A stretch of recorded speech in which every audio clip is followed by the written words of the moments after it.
আমাদের যে বর্জ্য ব্যবস্থাপনা আছে সেটা হচ্ছে গত শতাব্দীর বর্জ্য ব্যবস্থাপনা। ডেঙ্গুর আক্রমণ, ডেঙ্গুর প্রকোপ গত 1-2 সপ্তাহ থেকে অলরেডি দেখতে পাচ্ছি দেশের বিভিন্ন জায়গায়, পার্টিকুলারলি ঢাকাতে। বৃষ্টি হওয়া মানেই হচ্ছে জলাবদ্ধতা। এর আগে ঢাকাতে আরেকদিন বৃষ্টি হয়েছিল, রমজানের আগে ব্যাপক বৃষ্টি হয়েছে এবং সেদিনও দেখলাম ঢাকার অনেক জায়গাতে পানি আটকে গেছে। 94% চিনিযুক্ত অরেঞ্জ ড্রিঙ্কস না, নিন জিরো ক্যাল অরেঞ্জ ড্রিঙ্ক পাউডার। আমাদের রাষ্ট্রের সমস্যার মাসভিত্তিক ক্যালেন্ডার করে ফেলা দরকার, কারণ আমরা আসলে জানি যে এই রাষ্ট্রে কোন মাসে কী ধরনের সমস্যা এবং নাগরিক ভোগান্তি আছে। ঢাকা মহানগরীতে এই ভোগান্তির একটা বড় সিজন এখন শুরু হয়ে গেছে। শীতকালে সবাই বেশ ভালোই ছিল। শীতকালে একটা বড় সমস্যা হচ্ছে পলিউশন। ইটের ভাটাগুলো চারপাশে চালু হয়ে যায়, পানি শুকিয়ে যায়, বৃষ্টি থাকে না, সব কিছু মিলায়।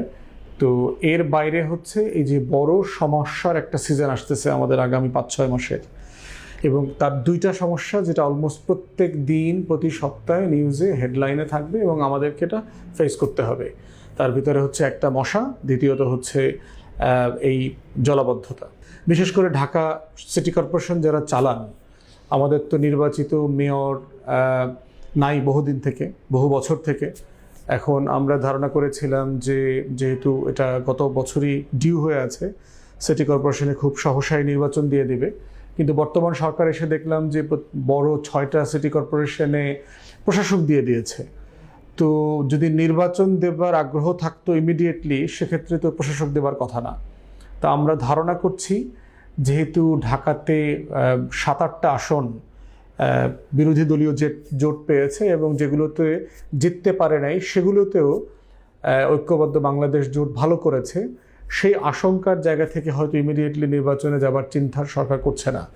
তারা প্রশাসক দিচ্ছে, প্রশাসকদেরকে দিয়ে হয়তো একটু কাজের পারফরমেন্স দেখবে, তারা কেমন করে, তারা ট্যাক্স পেয়ারদের টাকায় সরকারের বেতন নিয়ে, জনগণ সিটি কর্পোরেশনের বেতন নিয়ে চলে কাজ করে সার্ভিসিং করে যদি নিজেদের জনপ্রিয়তা তুলে ধরতে পারে, মেয়র হবার যোগ্যতা তুলে ধরতে পারে, সেই রকম একটা স্পেস সমত দেওয়া হচ্ছে। আগামী মাসে সামার অফিসিয়ালি শুরু হবে। তো এই সময়টাতেও কিন্তু আমাদের প্রচণ্ড এই সমস্যাগুলো ফেস করতে হবে।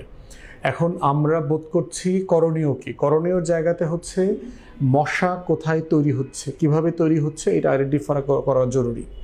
আমাদের সিটি কর্পোরেশন সারা বাংলাদেশে ওয়েস্ট ম্যানেজমেন্ট বলতে কিছু নাই, বর্জ্য ব্যবস্থাপনা বলতে যেটা বোঝায় 2026 সালের উপযোগী, সেই রকম কোনো বর্জ্য ব্যবস্থাপনা নাই। আমাদের যে বর্জ্য ব্যবস্থাপনা আছে সেটা হচ্ছে গত শতাব্দীর বর্জ্য ব্যবস্থাপনা। একটা ভ্যান গাড়িতে করে 2-3জনের ঠেলে ময়লা এনে একটা জায়গায় ডাম্প করে, সেখান থেকে আবার গাড়িতে করে আরেক জায়গায় নিয়ে ডাম্প করে। মানে এই পুরো প্রক্রিয়াটা হচ্ছে গত শতাব্দীর এবং চাঁদাবাজ নির্ভর। কারণ সিটি কর্পোরেশন প্রত্যেকটা ওয়ার্ডে এটা একজনকে দায়িত্ব দেয়।